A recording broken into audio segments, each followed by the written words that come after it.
akatani mune mwanuwe ubeanga we mwanuwe umbeanga we mwanuwe jesa kokote mwanuwe akatani mune mwanuwe ubeanga we mwanuwe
Wakwiskuliet fumu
Beskudu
Seigneur, c'est par ce cantique que nous souhaitons la bienvenue à vous tous qui êtes déjà connectés, frères et sœurs, que la gloire de Dieu soit notre partage.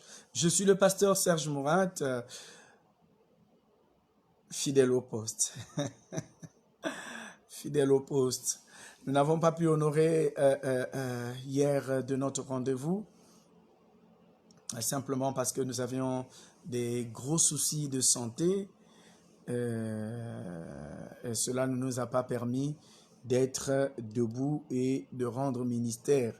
Mais mieux vaut tard que jamais, nous sommes là pour rendre ministère parce que le Seigneur nous a redonné le souffle, il nous a redonné la force. Que la paix de Dieu soit notre partage. Je suis très heureux d'être là. Je ne suis pas seul, toujours accompagné de notre sœur Sorel qui s'occupe de la partie technique de notre culte. En tout cas, vous constaterez peut-être que je n'aurai pas la même énergie, mais rassurez-vous, la grâce de Dieu aidant, nous allons rendre ministère selon ce que Dieu a permis que nous puissions avoir. La grâce et la paix vous sont données par Jésus-Christ dès maintenant et à jamais. Prions. Éternel Dieu, Père très saint, glorifie ton nom au milieu de nous, nous qui sommes tes enfants. Merci de nous donner la force de rendre ministère pour ta seule et unique gloire. Nous comptons sur toi parce que nous savons que tu es le Dieu qui nous a appelés, tu es le Dieu qui ne ment pas, tu es le Dieu qui nous sauve. Dirige donc cette célébration cultuelle pour ta seule et unique gloire. Nous disons, donne-nous, Seigneur, notre Dieu, notre Père, possession de ces moments, que la connexion soit stable, que toute l'œuvre que nous allons accomplir soit pour ta seule et unique gloire, au nom puissant de Jésus. Louange à toi. Amen. Voilà, nous allons demander à notre sœur Sorel de nous accorder un cantique, un autre cantique, sœur Sorel, un autre cantique pour que nous puissions continuer dans la gloire de Dieu.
Voilà, Kimia, c'est la chorale temple de la paroisse évangélique de Mvouvou. Le Seigneur nous a fait la grâce de recevoir son pardon.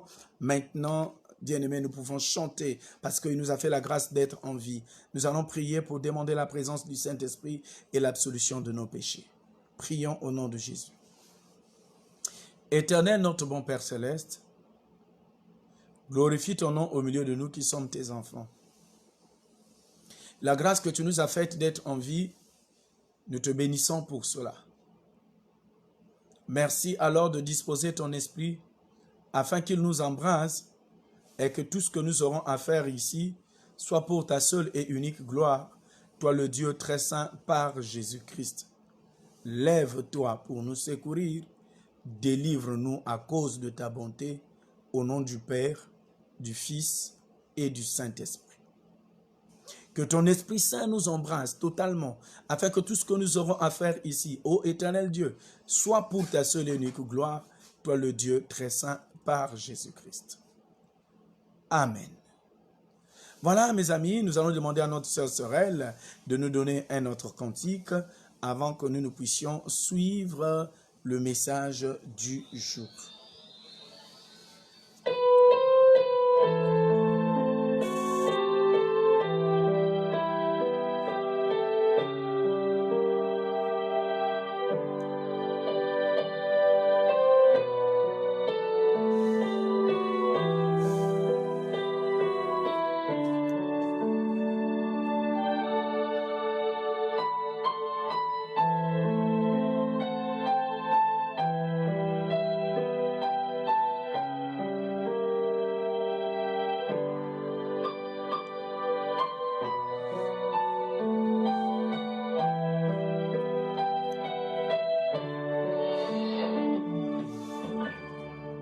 Merci Seigneur pour ce jour plein de grâce.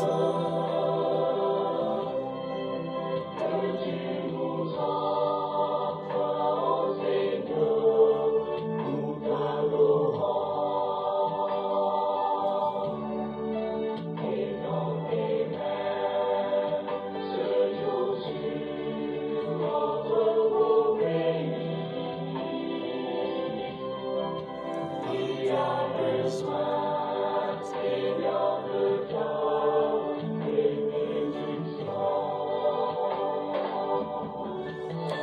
Oh Seigneur, Seigneur d'amour, Seigneur de paix, nous t'exaltons.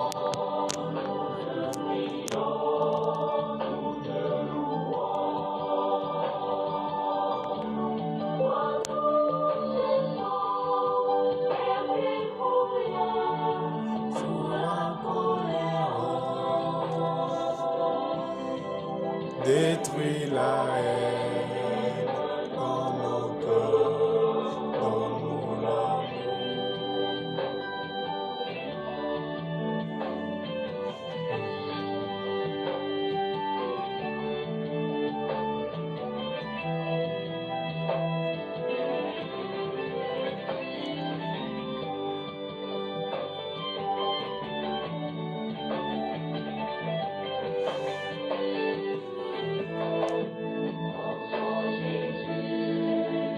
Versé pour nous sur la croix, et pour nous allons à l'amour et le Père. Toi ce pays, dans l'église, entre déchireurs.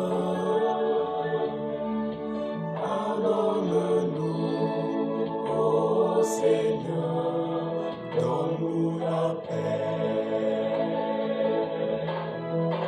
Oh Seigneur, Seigneur d'amour, Seigneur de paix, nous t'exaltons, nous te prions, nous te louons.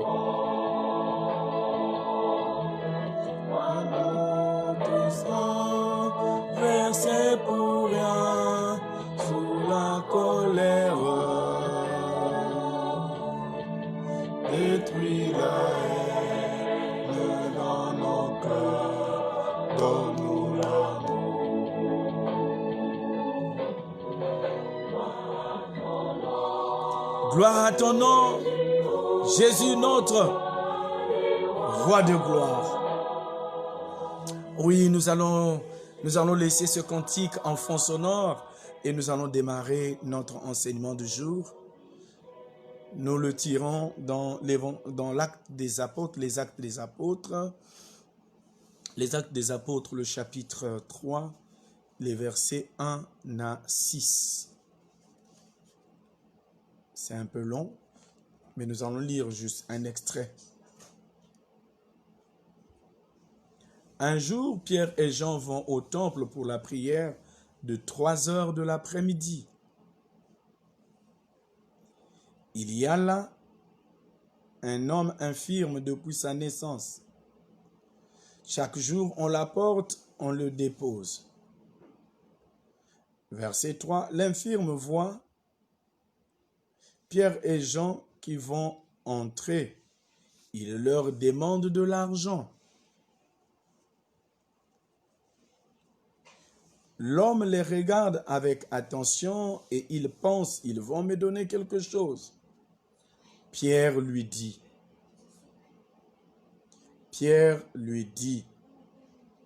je n'ai pas d'argent, je n'ai pas d'or, mais ce que je te le donne. Au nom de Jésus-Christ de Nazareth, lève-toi et marche. Au nom de Jésus-Christ de Nazareth, lève-toi et marche. Amen. Le thème de notre message de ce jour est intitulé « Lève-toi et marche ». Alléluia. Le texte nous rapporte que Pierre et Jean, disciples de Christ, le Christ étant cette œuvre sans embâche, et ils vont au temple pour annoncer les oracles du Seigneur.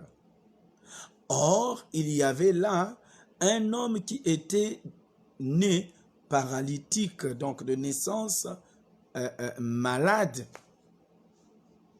Et cet homme était un mendiant.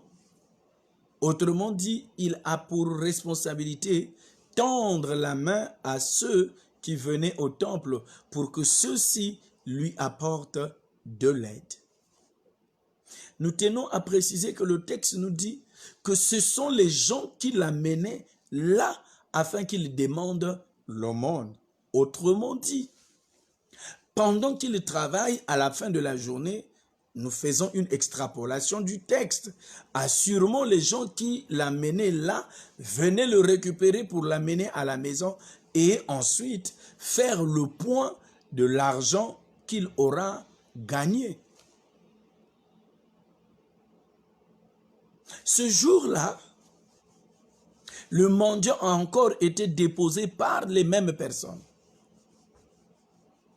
Et Pierre et Jean viennent au temple pour rendre gloire à Dieu. Et pendant qu'ils arrivent, le monsieur, le mendiant, le paralytique, leur demande de l'argent. Et Pierre lui dit, regarde-nous. Assurément dans sa tête, le mendiant s'est dit, maintenant que ces hommes me disent, regarde-nous, c'est avec assurance qu'ils vont m'apporter l'aide que j'attends d'eux. Puisque c'était des grands hommes, assurément, ils vont me donner beaucoup d'argent pour me permettre de me prendre en charge pendant une semaine. Excusez-moi, ou peut-être 2, pourquoi pas 1 mois. Contre toute attente, Pierre et Jean ne donnent pas de l'argent aux paralytiques. Mais Pierre et Jean lui donnent quelque chose qui est au-delà de l'or et l'argent. Parce que dans leur intervention, Pierre en particulier va dire, je n'ai ni or, je n'ai ni argent. Mais ce que j'ai, je te le donne. Mais ce que j'ai, selon Pierre, c'est quoi? C'est la délivrance au nom puissant de Jésus-Christ. Voilà pourquoi il ajoute, au nom de Jésus-Christ de Nazareth, lève-toi et marche. Aujourd'hui, quand nous regardons le monde dans lequel nous baignons, Beaucoup de chrétiens sont comme des mendiants. Beaucoup de chrétiens sont des paralytiques. Beaucoup de chrétiens manquent de conviction. Beaucoup de chrétiens manquent de force, manquent d'engagement, parce qu'ils font face à l'hostilité du monde. Parce que le monde dans lequel ils baignent est un monde hostile à la divinité de Christ, à la chrétienté.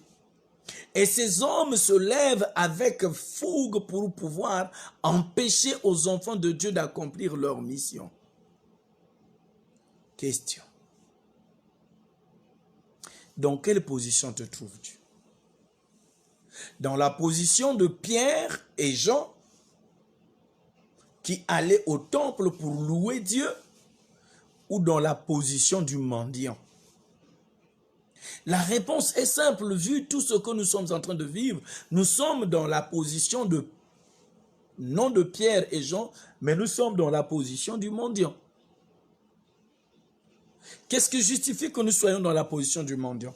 Mais il n'y a qu'à voir tout ce que nous sommes en train de vivre.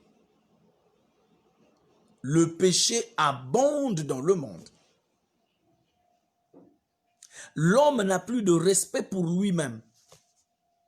Parce que comment comprendre une nation qui se dit développée ou émancipée, qui autorise à une autre femme de s'amouracher d'une autre femme? Comment comprendre dans une nation où on dit être une nation développée, mais les gens se canardent jour et nuit? Quelqu'un qui prend le couteau au nom d'un certain Dieu pour aller égorger une autre personne. Il y a quelque chose qui ne va pas. Il y a quelque chose qui ne va pas. J'ai tenté de dire aux bien-aimés qui étaient autour de moi, aucun homme sur cette terre ne peut défendre le vrai Dieu. Si ton Dieu est défendable par l'homme, mon ami, conseil de frère, quitte cette divinité.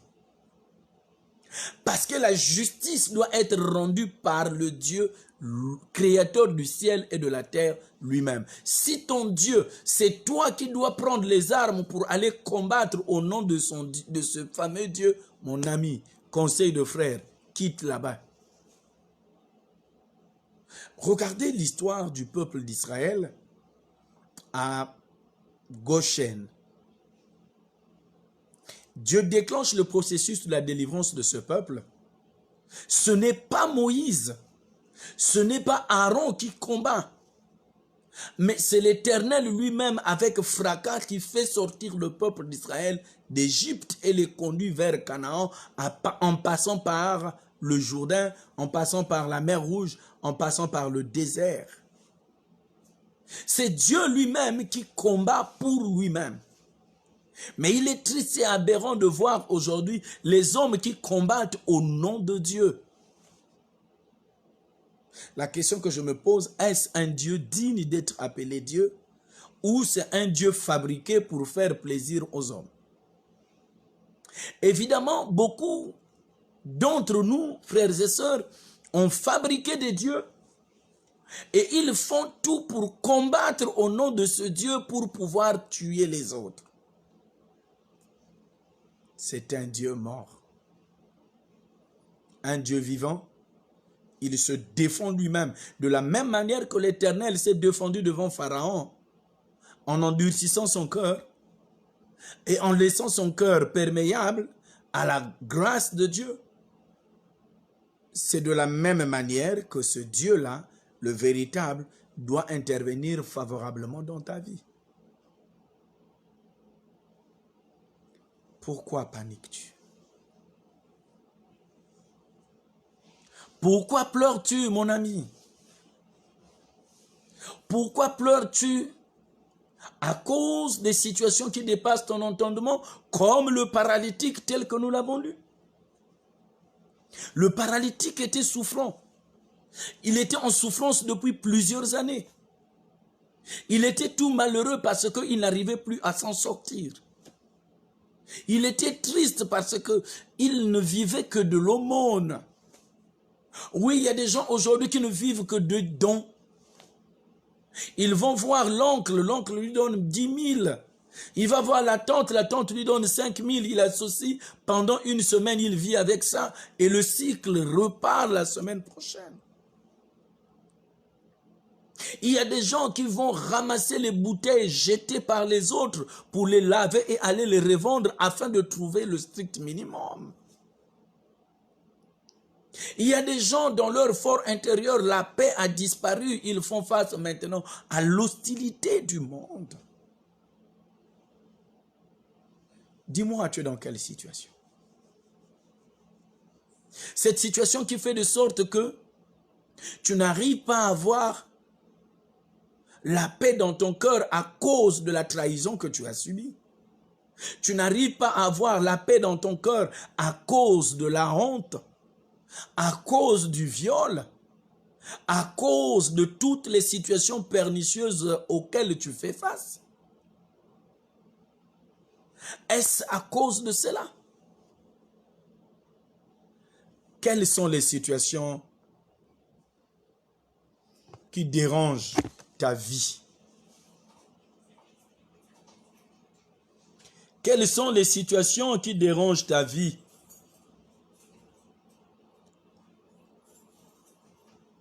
Est-ce que c'est la haine de tes frères et sœurs?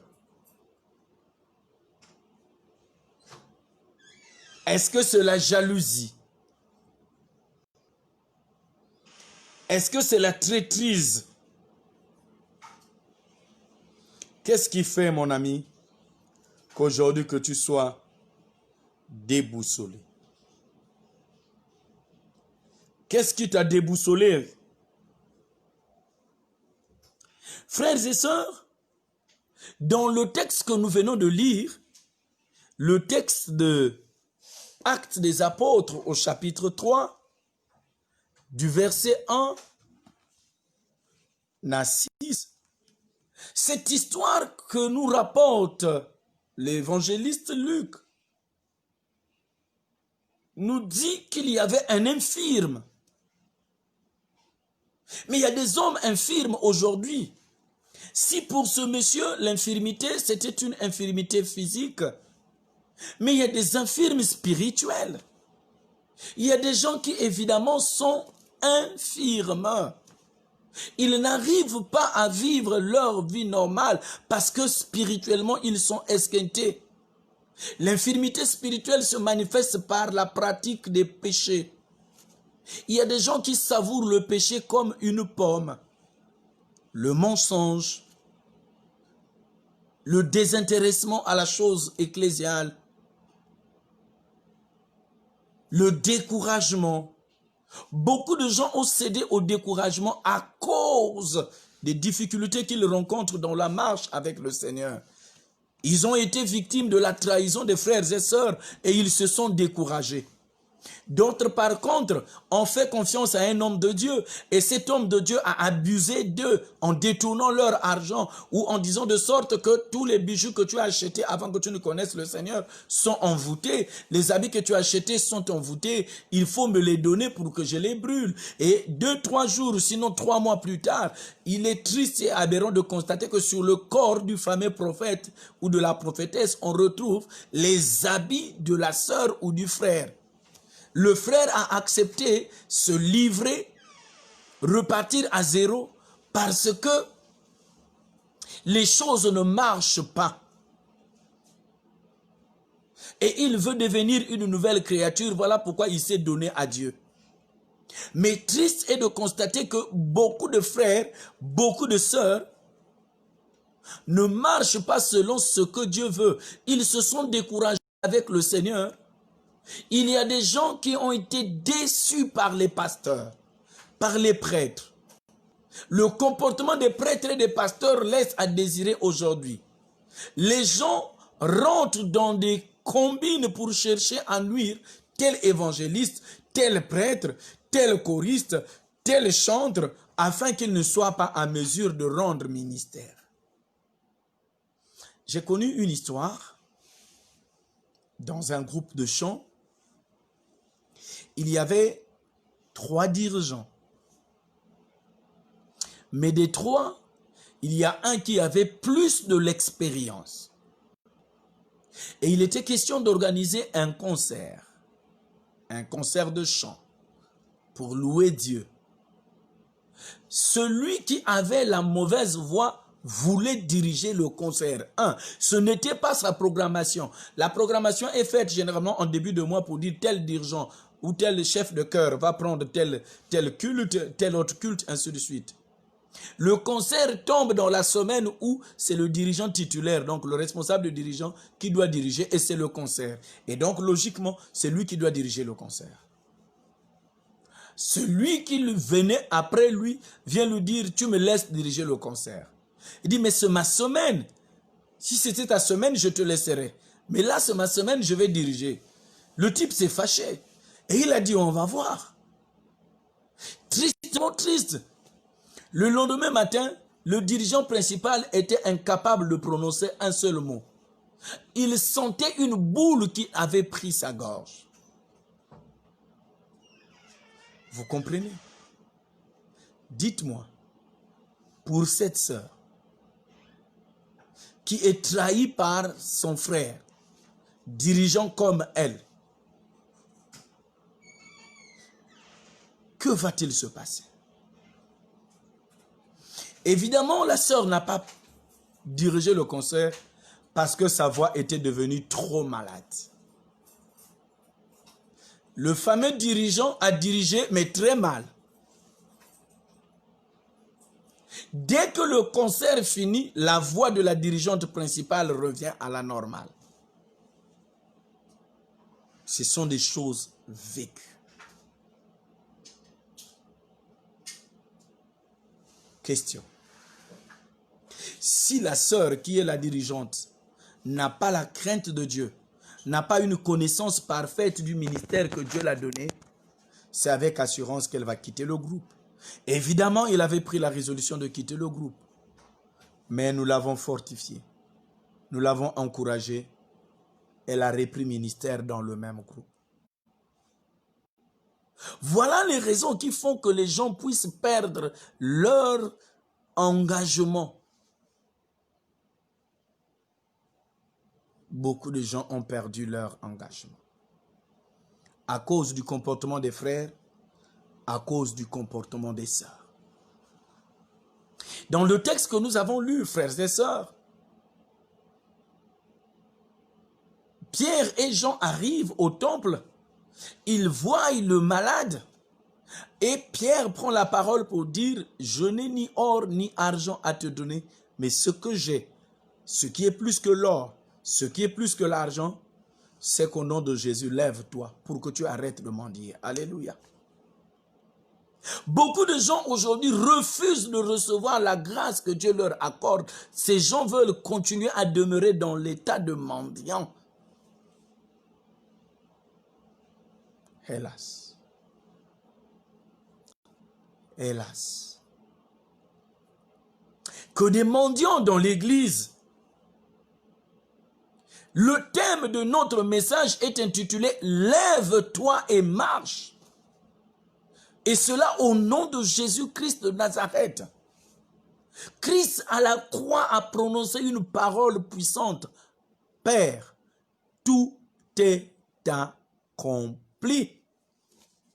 Et l'accomplissement dont le Seigneur nous parle ici, c'est l'accomplissement de la délivrance spirituelle et de la délivrance physique. Quand nous regardons dans l'histoire de la Bible, la fille de Jairus a été délivrée de la mort par l'intervention puissante. Dis-moi mon ami, devant quelle mer rouge te trouves-tu qui t'empêche de te lever et qui te rend handicapé? Est-ce que cette mer rouge s'appelle le vol? Est-ce que cette mer rouge s'appelle l'incrédulité? Est-ce que cette mer rouge s'appelle l'ingratitude qui te rend paralytique? Parce que justement aujourd'hui, beaucoup d'hommes de Dieu, des chrétiens, sont ingrats. Quand un frère t'a rendu service, reconnais-le et dis merci. Au lieu d'être la première personne qui va médire contre ce frère. Il est triste et aberrant de voir au milieu des enfants de Dieu, que ce soit des évangélistes, des pasteurs, des prêtres, des nonnes, donc les sœurs catholiques, les chantres. Il est triste et aberrant de voir des frères qui montent des scénarios juste pour salir l'identité de leurs frères. Quelle honte! Quelle honte, chrétiens de l'Église aujourd'hui, vous qui avez accepté Christ comme Seigneur et Sauveur, d'être des véritables traîtres. Comment pouvez-vous monter des scénarios dans la perspective simplement de salir l'identité d'un pasteur, d'un prêtre, d'un dirigeant de chorale? Oh, surtout les dirigeants de chorale ont sali leur identité avec les femmes, disant ce frère-là couche avec toutes les sœurs de la chorale. Pour les frères ou les sœurs qui gèrent l'argent de la chorale, du Quilombo, du CBO ou de je ne sais de quelle autre entité, on imagine les choses dans leur nom en disant que ces sœurs, ces frères détournent de l'argent de l'église. Comment peut-on être dans une chorale? Vous faites confiance à une sœur pour qu'elle gère l'argent de votre chorale. Mais on accuse la sœur de détournement d'argent alors qu'en son âme et conscience, elle n'a jamais touché à un seul iota. Comment imaginer dans une famille des frères de même père, même mère, comploter contre un autre bien-aimé, un autre frère de la famille, pour que celui-ci tombe? C'est-à-dire, il était dans des activités, on va fomenter des choses à telle enseigne que on va même perquisitionner celui, on trouve quelque chose qui est un peu louche, on le met en prison. Et les gens sont là en train de dire, waouh, il est tombé, elle est tombée. Et on se dit chrétien. Non, nous ne sommes pas des chrétiens, nous sommes les crétins. Parce qu'un chrétien, c'est un disciple de Christ. Et le disciple, c'est celui qui fait exclusivement la volonté de son maître. Or, aujourd'hui, dans l'église, corps de Christ, on trouve plus les élèves de Christ et non les disciples de Christ. Les élèves, ce sont des gens qui font en partie ce que le maître leur demande, mais le reste, ils font ce que eux-mêmes ils veulent. Dans l'église, corps de Christ, il y a moins de disciples. Que ce soit du côté de l'église catholique, luthérienne, presbytérienne réformée, anglicane, l'église réformée, l'église protestante, l'église baptiste. Dans toutes ces églises, on retrouve les gens qui sont revanchards et montés contre les autres, simplement parce que ces frères, ces sœurs ne sont pas de leur ethnie. Mon ami, tu es paralytique. Si tu gères l'église, si tu gères, comment on appelle ça, le quartier, si tu gères l'entreprise en ayant en tête l'idée que c'est l'entreprise de telle ethnie ou de tel parti politique, tu te trompes. Même ceux qui ont la responsabilité de diriger les fonctions ou d'assumer les fonctions politiques, ils ne doivent pas, ces bien-aimés ou ces bien-aimées sœurs, mettre en tête la priorité du parti. Parce que quand ça tombe, ce n'est pas seulement le parti qui tombe, c'est toute la nation qui tombe.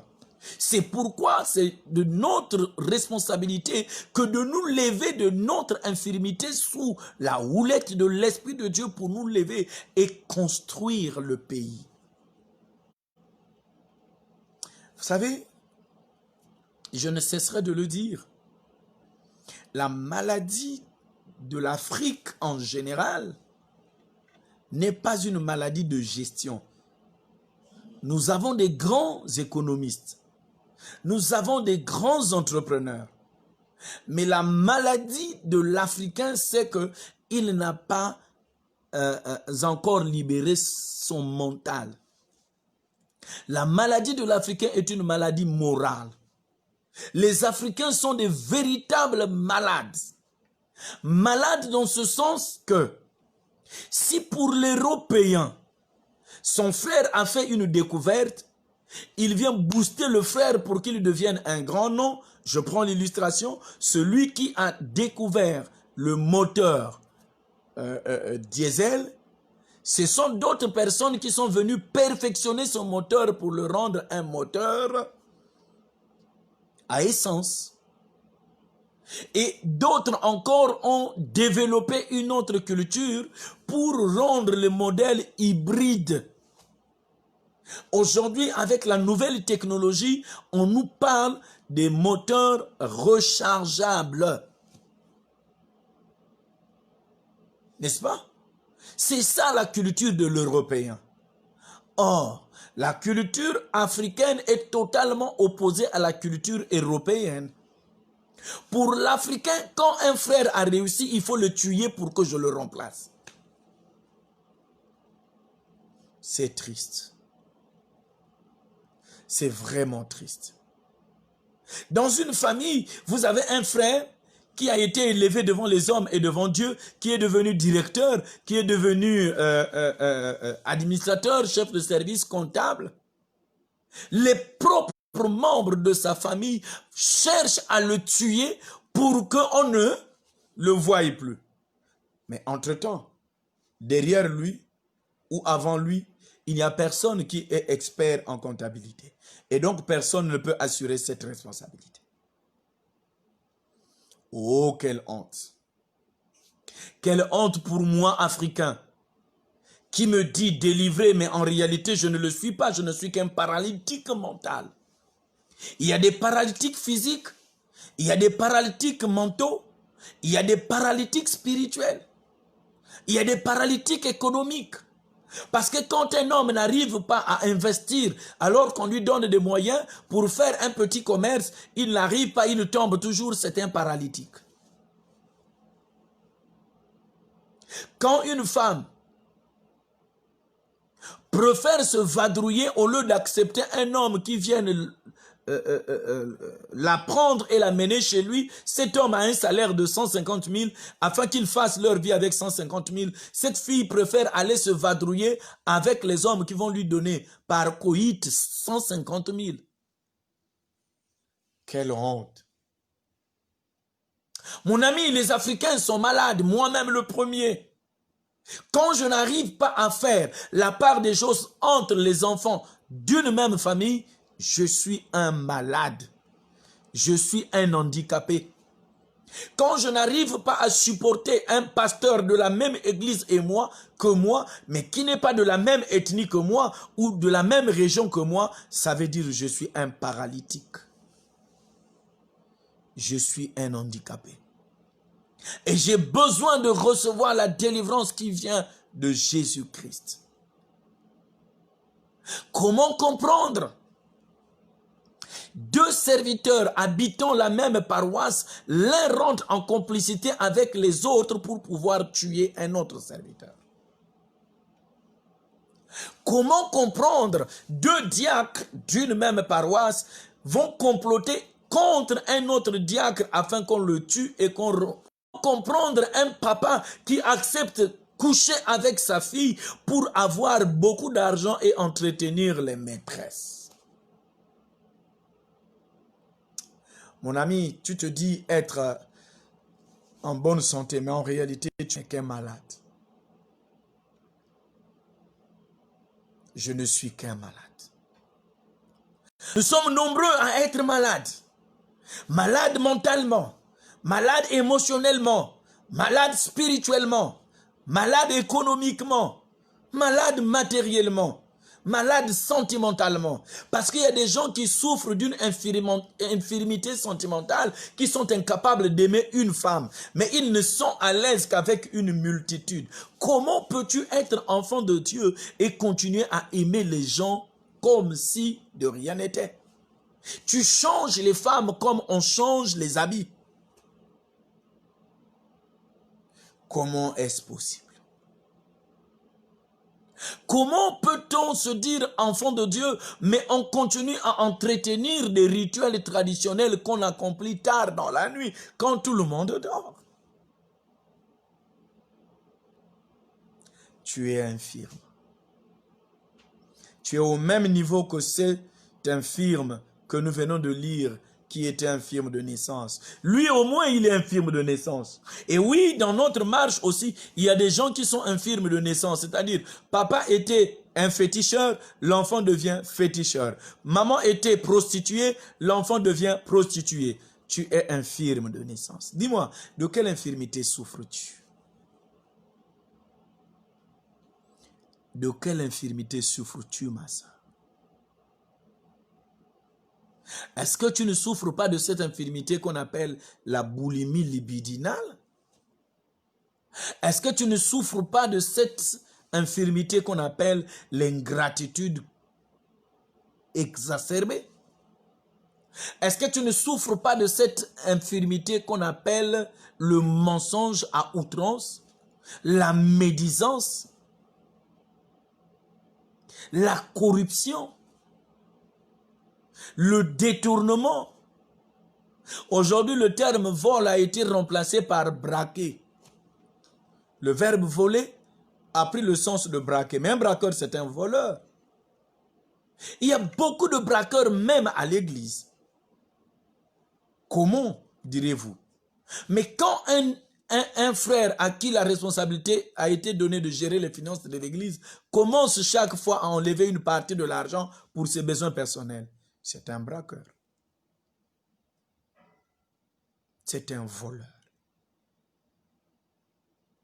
La Bible me dit dans 1 Thessaloniciens chapitre 4, le verset 3, « Ce que Dieu veut, c'est votre sanctification. » Pierre déclare la sanctification spirituelle et physique sur le corps de ce frère. Et ce frère, quand vous lisez la suite, à partir du verset 7 et suivant, évidemment, le frère a recouvré la santé. Pourquoi? Parce qu'il a accepté de quitter l'état de la mendicité, l'état de l'infirmité, vers un état nouveau. Je voudrais qu'on lise cet extrait.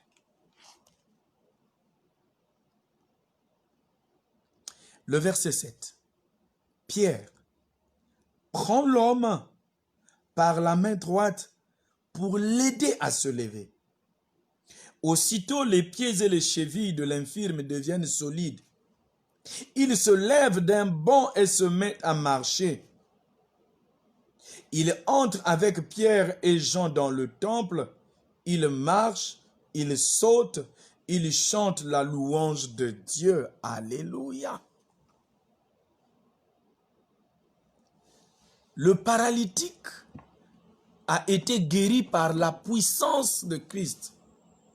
Parce que la Bible déclare dans Matthieu chapitre 28, le verset 28, « Tout pouvoir m'a été donné dans le ciel, sur la terre, sous la terre.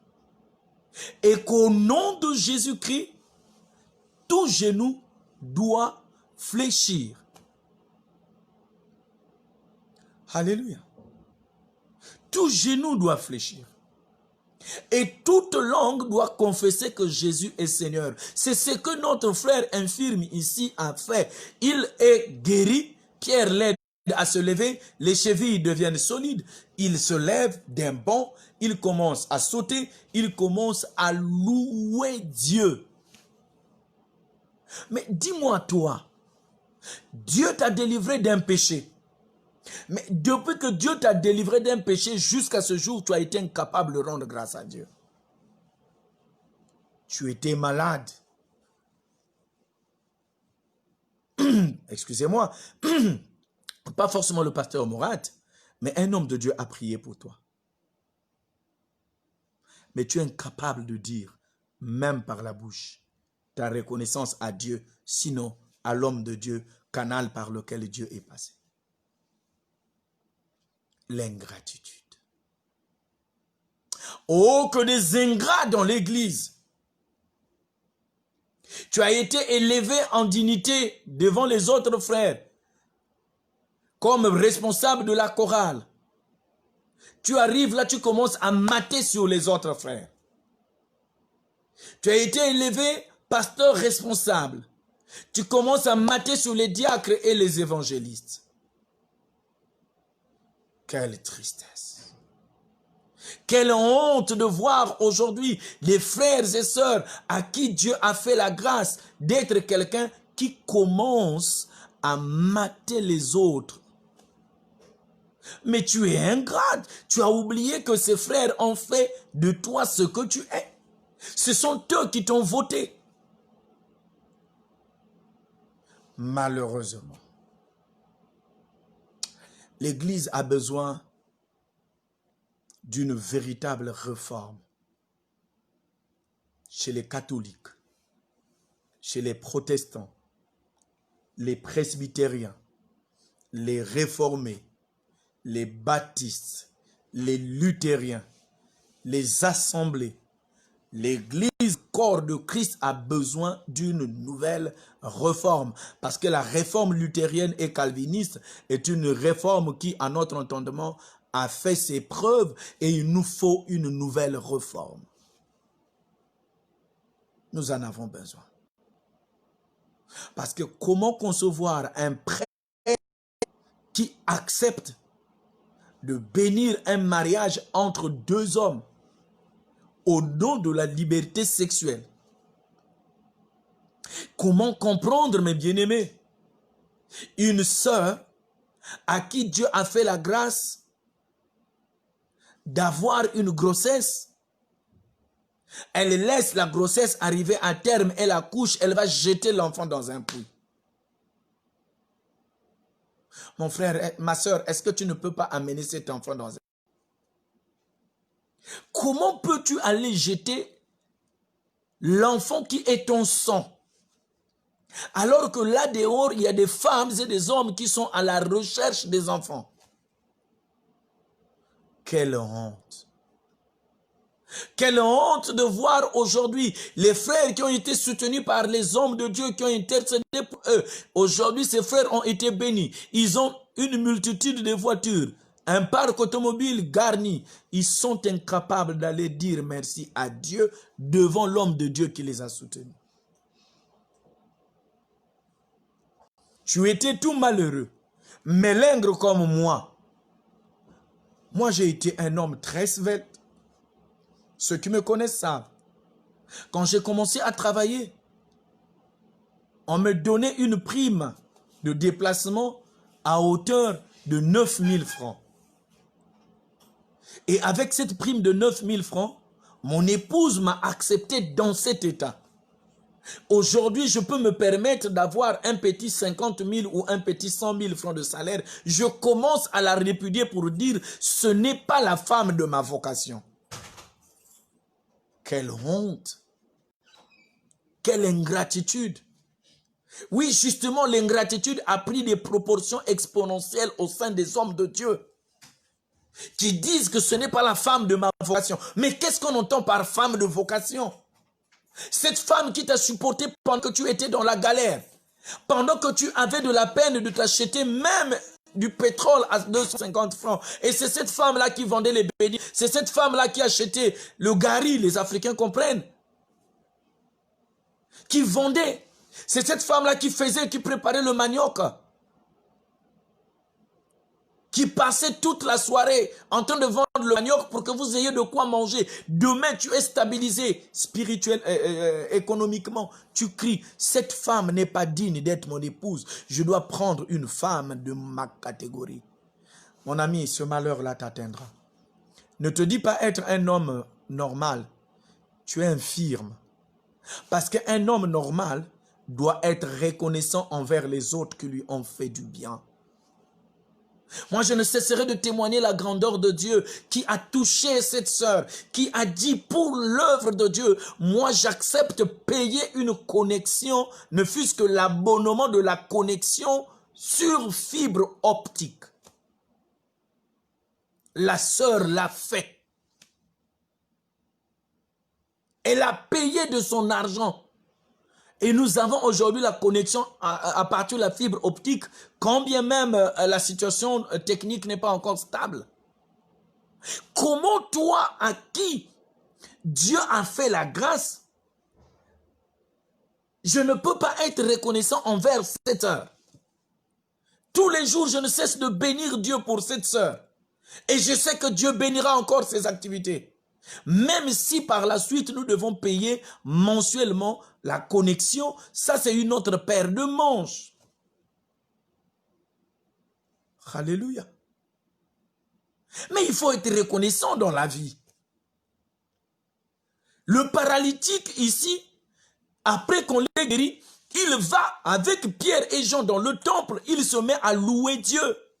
Chantons la louange à Dieu pour le bien que Dieu lui aura fait. C'est une marque de reconnaissance. Mais toi qui étais prostituée, toi qui étais malheureuse, un homme t'a sorti de la prostitution, un homme t'a amené à l'église. Aujourd'hui, tu es même responsable à l'église. Tu oublies que Dieu est passé par le canal d'un homme. Je ne te dis pas il faut aller prendre de l'argent, puis dire merci à cet homme. Mais ne fût-ce que témoigner, comme le paralytique le fait ici. Ne fût-ce que louer Dieu. Dire Dieu est bon, il est bon pour moi. C'est une responsabilité qui nous incombe à tous. Or, aujourd'hui, on constate les hommes de Dieu qui deviennent infidèles. Infidèles à Dieu, infidèles à eux-mêmes, infidèles à leurs engagements. Parce que quand un homme de Dieu n'arrive pas à dire merci à quelqu'un qui lui a fait du bien en lui offrant ne fût-ce que du Doliprane, c'est méchant. Si tu es incapable de dire merci à l'homme que tu vois, à plus forte raison Dieu que tu n'as jamais vu. Tu ne le diras pas. Il y a des gens qui disent, non, moi, si je dois dire merci, je dois dire merci à Dieu. Tu l'as déjà vu où? Tu vas payer un billet. Est-ce que c'est une navette spatiale que tu vas prendre pour aller au ciel et aller voir Dieu pour lui dire, je te dis merci parce que tu m'as guéri? Mais on dit merci à travers les orphelins. On dit merci à travers les serviteurs de Dieu. On dit merci à travers les veuves et les indigents. Ne fût-ce qu'en payant régulièrement ta dîme parce que Dieu t'a donné du travail. Il y a des gens à qui Dieu a privé du travail. Mais toi, Dieu t'a fait la grâce d'avoir du travail. Dis ta reconnaissance à Dieu en apportant ta dîme, en achetant les habits. Tu vas offrir aux indigents. Actuellement, nous sommes dans un programme de collecte des vivres, des habits, des moyens financiers pour soutenir les veuves des serviteurs de l'Église.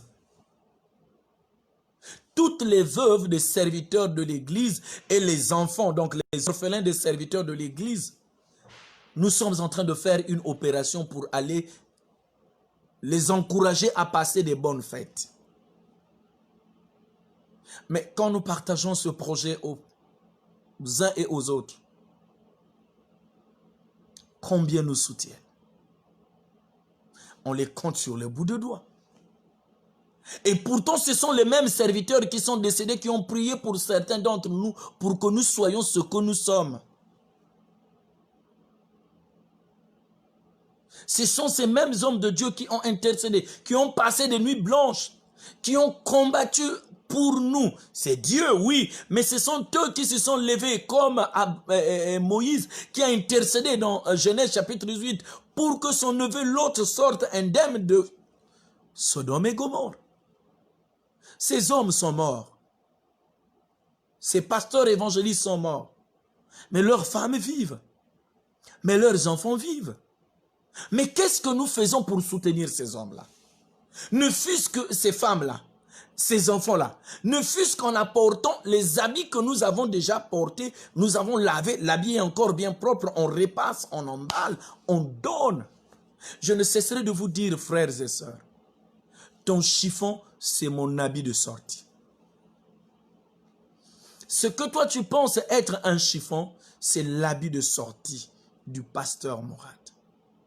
C'est pour simplement dire donc, en tant qu'enfant de Dieu, nous avons une lourde responsabilité de pouvoir témoigner à Dieu notre reconnaissance en apportant nos moyens pour soutenir les veuves, pour soutenir les orphelins. Il n'y a qu'à voir vous qui êtes en Occident.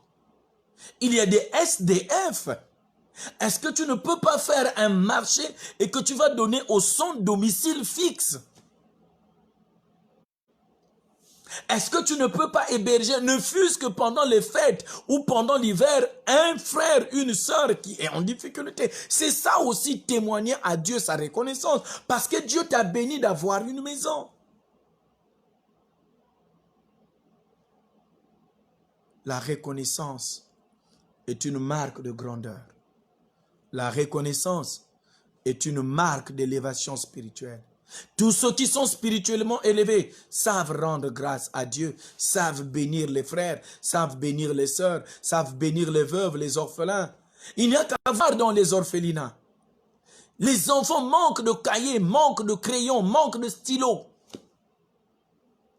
Parce qu'un bien-aimé a été touché, il a donné les moyens, les locaux, mais le manger de ces orphelins. Non, nous devons nous ressaisir. L'infirme ici nous donne une preuve d'action de grâce. Il est rentré dans le temple louant. Je ne te demande pas de m'envoyer de l'argent. Non, je ne pourrais pas le recommander. Voilà pourquoi, contrairement à certains des bien-aimés qui mettent un contact pour dire voici le numéro pour nous aider, pour... Non. Moi, mon patron, ce n'est pas vous. Mon patron s'appelle l'Éternel, Jésus-Christ qui m'a appelé. Et c'est Jésus-Christ pour le cas de la connexion à la fibre optique, quand bien même ce n'est pas encore stable. C'est Dieu qui est allé toucher cette sœur pour que cette sœur accepte de donner de ses moyens pour que nous puissions fonctionner. Parce que beaucoup de gens en Occident et même au Congo, en Afrique, trouvent leur place avec ces enseignements et ces cultes. Alléluia. Je bénis cette sœur. Et c'est Dieu qui est allé parler à cette sœur. Et je n'aurai jamais le courage de vous dire, voici mon numéro de mobile money, voici mon numéro de compte, mettez de l'argent dedans. Je ne le dirai pas. Parce que ce n'est pas à vous que je dois m'adresser. Je dois m'adresser au patron de cette œuvre. Pour votre gouvernement. Depuis le 19 de ce mois, nous sommes sur fibre optique malgré les difficultés. Ce qui sous-entend que le 19 de ce mois-ci, il faut payer. Sinon, on va nous couper. Est-ce que c'est mon boulot? Si on nous coupe, on nous coupe. Si Dieu ne me bénit pas pour que je trouve les moyens pour payer cette connexion, c'est tant pis pour lui. Je me retrouve là. Hier, je n'ai pas fait de culte. C'est vrai, c'est pour une raison sanitaire, parce que j'ai été à l'hôpital, donc j'ai été opéré. C'est passé. Nous devons être reconnaissants envers Dieu. Voilà pourquoi, malgré la douleur que j'ai, je viens témoigner la reconnaissance à Dieu pour le bien qu'il m'a fait en passant par le bloc où j'ai été intervenu. Je me retrouve debout. Même si c'est difficile, je dois prêcher pour témoigner à Dieu ma reconnaissance pour le bien qu'il m'a fait. J'étais infirme, on a enlevé la maladie et aujourd'hui je peux me retrouver devant vous en train de prêcher. C'est ça ce que Dieu veut. C'est ça notre responsabilité. Si nous voulons véritablement être des enfants de Dieu, nous devons être des enfants de Dieu qui savent dire merci à Dieu. Qui savent abandonner avec l'autorité de Dieu le mal que nous faisons. Si tu es cupide, si tu es sodomiste, si tu es pédophile, si tu es zoophile, si tu es masturbateur, si tu es un gourou, si tu es un pratiquant sataniste, si tu es un marabout, tu dois apprendre à abandonner ça parce que c'est une infirmité. Ça ne t'amènera nulle part. Nulle part. Il y a eu des grands hommes sur cette terre qui avaient des grands fétiches, mais ils ont fini par être réduits à zéro. Pourquoi voudrais-tu perdre et ton corps et ton âme? Je peux accepter que tu perdes ton corps, mais pas ton âme. Ton âme a besoin de rentrer dans la félicité éternelle auprès de Christ. Et pour y parvenir, il est indispensable que tu renonces à ce qui est attaché à toi. Je ne sais pas ce à quoi tu es attaché. Toi-même, tu connais. Est-ce que c'est le petit pain laissé par ta grand-mère que tu as toujours au fond de ta valise? Est-ce que, mon ami, est-ce que véritablement c'est les pièces de 10 francs laissées par ton grand-père qui se trouvent dans un petit panier et que chaque jour tu dois y ajouter quelque chose pour que tes affaires marchent? Est-ce que c'est un parfum qu'on t'a donné pour que quand tu vas négocier les marchés, afin que tu aies des grands marchés? Est-ce que c'est quelque chose qu'on t'a donné, un lait que tu mets sur ton corps afin d'attirer les hommes riches vers toi? Il n'est pas trop tard. Si tu as fait toutes ces choses, tu es paralytique, tu es handicapé. Maintenant, nous allons demander à Dieu de t'accorder la grâce d'être vivant, d'être victorieux et d'être parmi les élus de Dieu. Dieu ne veut pas que tu te perdes. Dieu veut plutôt que tu vives. Voilà pourquoi il a permis ce message qui s'adresse à toi, afin que tu deviennes une nouvelle créature, que les choses anciennes soient passées. Mon ami, tu veux être une nouvelle créature, accepte la main tendue de Christ. Christ tend la main à travers l'homme de Dieu, le pasteur Serge Mourad, pour que tu quittes cette vie, pour que tu deviennes une nouvelle créature. Que Dieu te bénisse et que Dieu te donne la victoire, toi qui es enfant de Dieu, toi qui es serviteur de Dieu. Toi aussi, tu fais partie des enfants de Dieu. Toi aussi, tu fais partie des élus de Dieu. C'est pour toi aussi que Christ est venu. Voilà pourquoi il me dit, comme Pierre, lève-toi et marche. Lève-toi et marche. Lève-toi et marche. Au nom puissant de Jésus-Christ. Amen. Nous allons prier. Nous allons prier pour que Dieu nous aide à quitter notre infirmité pour devenir un peuple élu, pour devenir un peuple qui l'adore et qui le loue. Seigneur Dieu, nous voici devant toi, reconnaissant que nous sommes infirmes spirituellement, matériellement, économiquement, émotionnellement et sentimentalement, nous sommes infirmes. Nous sommes liés par les liens de la servitude. Cette servitude qui nous empêche d'être reconnaissants envers toi. Cette servitude qui nous empêche d'aller de l'avant. Nous comptons sur toi, le rocher de notre salut. Viens à notre rescousse, Seigneur. Viens nous donner une vie nouvelle. Devant nous, Seigneur, il y a la mer Rouge. Si tu nous tends ta main, nous traverserons cette mer Rouge à sec. Qu'il plaise donc à toi, le Dieu des dieux, le Seigneur des seigneurs, de te manifester avec autorité, de te manifester avec puissance, afin que notre vie soit changée, afin que nous devenions de véritables nouvelles créatures, afin que nous soyons des hommes qui te disent notre reconnaissance. Oui, Père, l'ennemi de nos âmes a été vaincu à cause du sang de l'agneau et à cause de la parole de notre témoignage. Oui, Seigneur, nous voulons témoigner ta grandeur dans notre vie. Nous voulons témoigner ta grandeur dans notre vie. Nous voulons témoigner ta grandeur dans notre vie. Que ton règne vienne et que ta volonté soit faite sur la terre comme au ciel. À toi la gloire, Seigneur, dans l'Église. À toi la gloire dans nos vies. À toi la gloire. À toi la gloire. À toi la gloire, toi le ressuscité du troisième jour. Toi qui es vivant et glorieux. Toi qui es sorti de la tombe.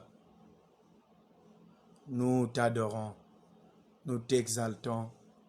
Nous te louons et nous t'acclamons car tu es notre Dieu d'éternité en éternité au nom puissant de Jésus. Amen. Nous allons demander à notre sœur Sorel de nous donner un cantique, après quoi nous allons dire une prière.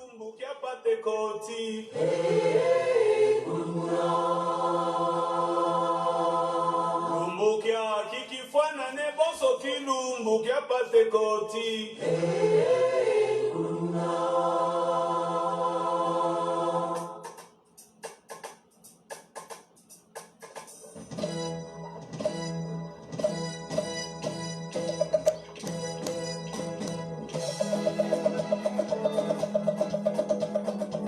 Oh yes, Jésus est vivant, hein?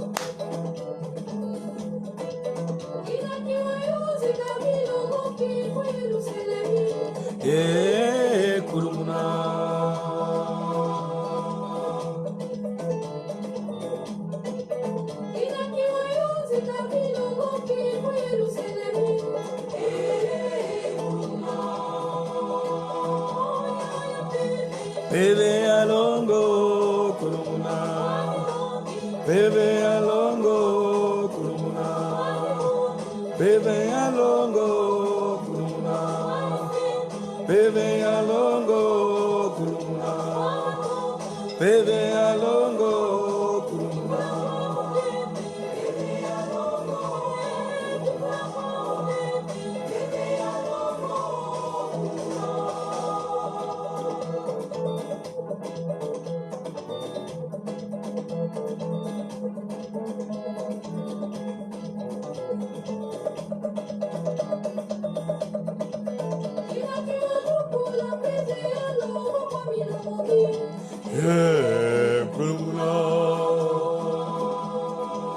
Oh yes.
Bebe alongo,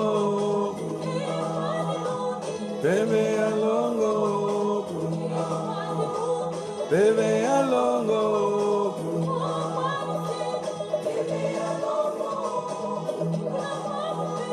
bebe alongo. Ma soeur Sorel va calmer le jeu. Nous allons prier. J'ai envie de danser, mais le corps ne me permet pas de bouger un peu plus que ça. Hein? Ma soeur Sorel va d'abord calmer. Elle va d'abord calmer. Je vais prier pour tous les autres sujets. Tu as un sujet, sache que Dieu t'a vu. Merci de nous faire parvenir vos sujets en privé. Nous les noterons et nous prierons spécialement pour ça. Père très saint, au nom de Jésus, nous bénissons ton nom. Voici ton Église rassemblée, disséminée à travers le monde, chacun ayant un fardeau. Merci Seigneur de nous donner la victoire. Merci Seigneur de nous donner ta grâce. Merci Seigneur de nous donner ton esprit. Que cet esprit nous embrase afin que nous soyons de nouvelles créatures. Nous voulons, Seigneur, te présenter toutes les sœurs qui sont à la recherche d'une stabilité sentimentale, tout comme des frères. Ils prient jour et nuit pour être époux et épouses. Malheureusement, ils n'arrivent pas à en avoir. Certains font des couches de nuit et la journée, aucun homme ne s'approche d'elle ou de lui, aucune femme. Certains ont étudié, ont une qualification professionnelle, ils déposent des dossiers, aucune entreprise ne les appelle même pour un stage gratuit.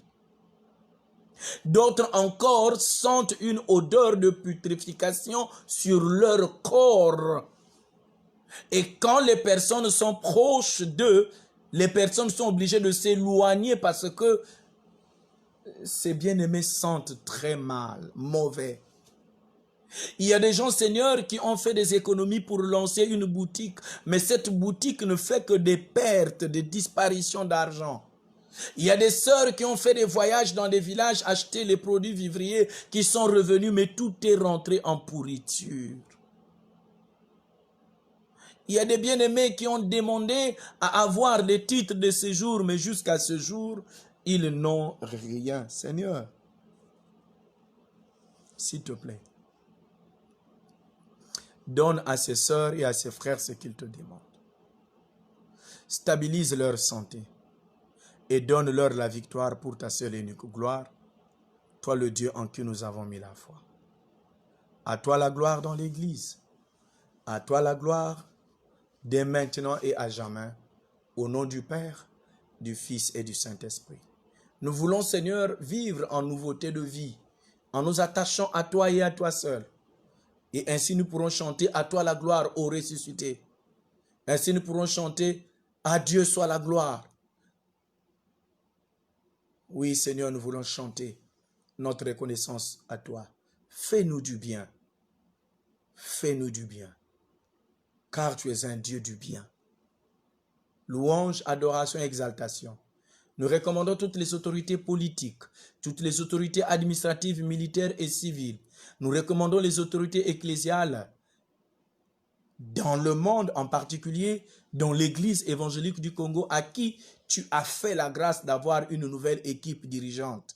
Merci de bénir cette équipe, le bureau synodal, le conseil synodal, les coordonnateurs, anciens et nouveaux, les pasteurs dans les paroisses, les évangélistes dans les annexes. Merci de les bénir. Merci de mettre une collaboration franche entre toutes ces autorités pour ta seule et unique gloire. Nous disons Amen. Que la grâce de Dieu notre Père soit sur vous, dès maintenant et à jamais, au nom puissant de Jésus. Amen. Voilà. Nous avons été très heureux, la sœur Sorel et moi. C'est vrai, nous avons démarré avec un retard de pratiquement 20 minutes. C'est pour des raisons indépendantes de notre volonté à cause des contingences techniques, mais ça a été rattrapé un peu plus vite. Continuons à prier encore et encore pour que le Seigneur nous fortifie, qu'il nous donne la santé. Hier, je ne pouvais pas faire ce culte parce que je venais de subir une intervention chirurgicale. Pas grave, mais grave, puisqu'il a fallu enlever la maladie. Et je suis là, debout. Voilà pourquoi vous avez constaté, même avec ma voix, c'est pas très fort parce que je suis obligé de doser. Mais Dieu m'a fait grâce, je suis là, debout. Si Christ n'est pas encore revenu, nous nous retrouverons samedi à 19 h. Nous passerons ensemble un moment dans la présence de Dieu. Je ne cesserai de vous dire, priez pour nous. Nous en avons grandement besoin parce que ce n'est pas facile. Ce n'est pas facile. Nous faisons face à l'hostilité du monde, mais gloire soit rendue à Dieu qui nous soutient toujours. Priez pour la sœur Sorel, qui est étudiante, qui prépare un examen. Priez pour moi, priez pour toute ma famille, mais priez aussi pour tous les autres serviteurs qui travaillent dans le ministère de l'évangélisation à travers les réseaux sociaux.